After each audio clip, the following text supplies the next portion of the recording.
Hello, who is it? It is me, Bob. Hey, Bob, come on in. I have been waiting for you. Hey, how are you? I am okay. Yeah, I am still a little bit asleep. I haven't had my coffee yet. I understand. Do you want something to drink? Do you have any fresh squeezed orange juice? Oh no, I am out of orange juice. Would you like some grape juice? Grape juice? That would be great.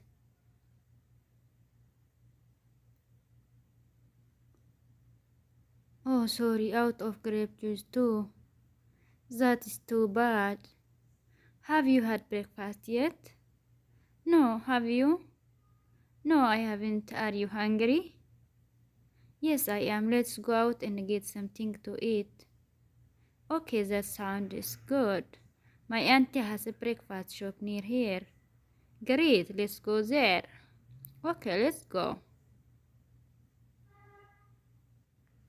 Repeat after me. Hello, who is it? Hello, who is it? Eenyu? Eenyu?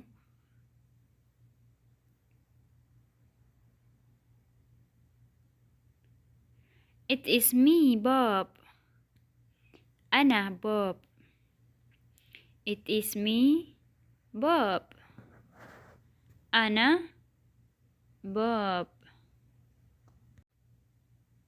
Hey Bob, come in on. I am waiting for you. Hey Bob, come on. I am waiting for you. Kottu seeni an si eegan jira. Hi, how are you? Hi, how are you? Akkam, nagaa. I am okay. Ani nagaadha. I am okay. Ani nagaadha. I have a little bit sleepy. I have a little bit sleep. Ani xiqqoo hirribaa natti jira. Ani xiqqoo hirribaa natti jira. I haven't had my coffee yet.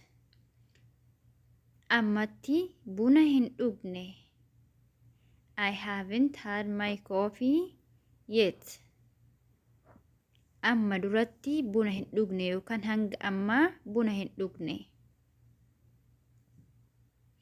I understand. Naaf galee jira. I understand. Naaf galee jira. I understand. Do you want something to drink? Do you want something to drink? Waan dhuyduu barbaaddaa? Waan dhuyduu barbaaddaa? Do you have any fresh orange juice? Cuunfaan burtukaanaa haaraa jiraa? Do you have any fresh orange juice? Cuunfaan burtukaanaa haaraan jiraa? Oh no, I am out of orange juice. Oh no, I am out of orange juice. Lakkii cuunfaan burtukaanaa dhumeera.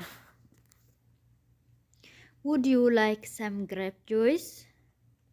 Cuunfaa ija mukaa waayinii barbaaddaa? Would you like some grape juice? Cuunfaa ija mukaa waayinii barbaaddaa? Oh sorry, out of grape juice too. Dhiifama, cuunfaan ija mukaa waayiniis dhumeera.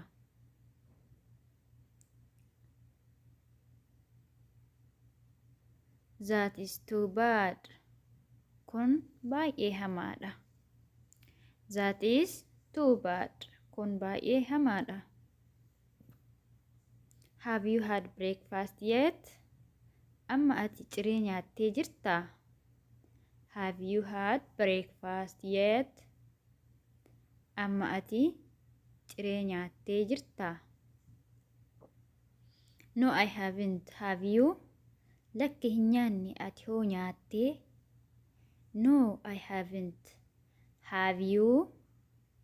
Lakki hin nyaanne. Ati hoo nyaattee? No, I haven't.